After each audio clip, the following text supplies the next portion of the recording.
Hi, welcome to Migrant Voices. My name is Dorothy, and if you are new here, I would like you to like, subscribe, and share, and tell all your connections about Migrant Voices. So today we'll be listening to a story from A. A is a woman who lives in Copenhagen who has shared her story with us. And so if you also have a story to share with us, please send us an email and we will share your story. So A from Copenhagen has a story titled Just a Bus. And this is how it goes.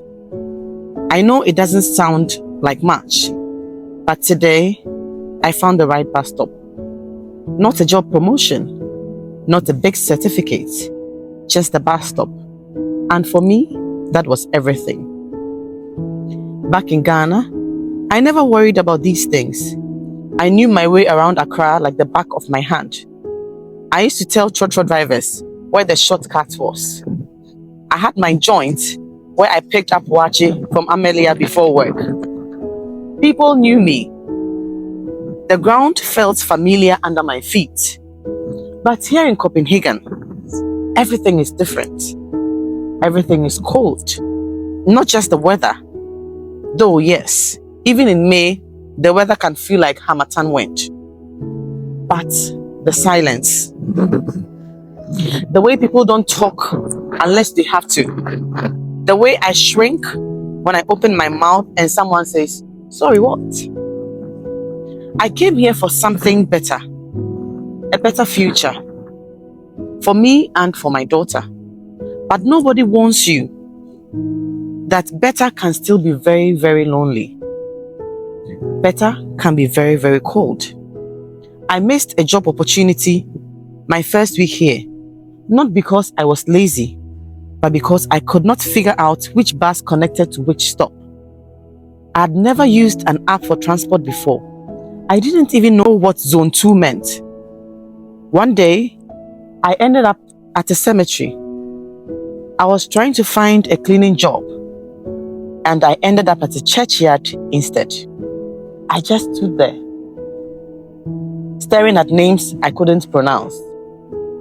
I felt very ridiculous. I couldn't even cry. I just stood still until my hands went numb. That evening, I called my cousin in Oslo, and she said, "You just need to survive one day at a time. The rest will follow." And that kept me going.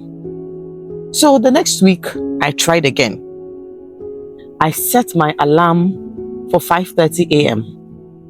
Boiled water, made some tea, took out the paper where I wrote the bus stop number, 3A to Österbro.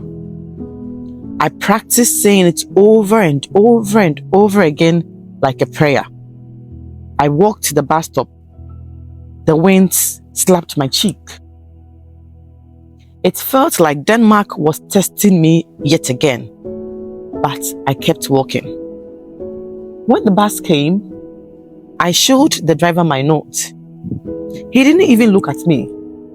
He looked for half a second and just nodded. No smile, no words, just a nod. But that was enough for me. So I sat down. I held the rail tightly, not because the bus turned sharply, but because my whole body was trying to hold it together. Else, I was going to cry. I kept watching the screen in the bus. Every next stop, I would look and whisper under my breath, "Österbro." The next stop, I would look and whisper again, "Österbro." I looked and I whispered until it came to my stop. I stepped off the bus and stood still. I was early, but I was not lost, not panicked, not embarrassed.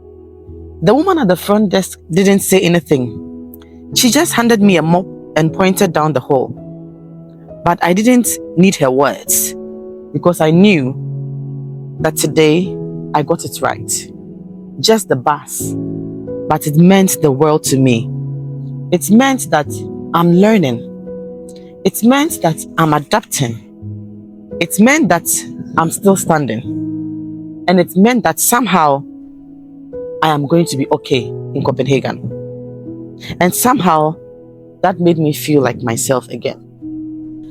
Stories like this are rarely told. People often think that migration is one big decision followed by a smooth path to success.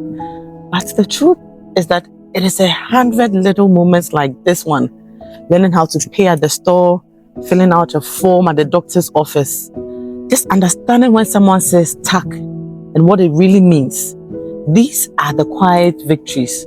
So if you have just found yourself in a new country or you are helping someone who has, just know this, that every small win matters.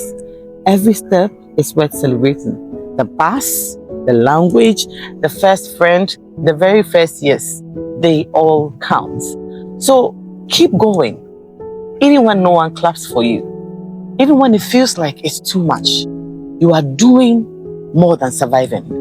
You are building a life, and that is what matters. So if you have a story that you want to share with us, please send us an email and we'll gladly share it. This is Migrant Voices, where every journey tells a story. Migrant Voices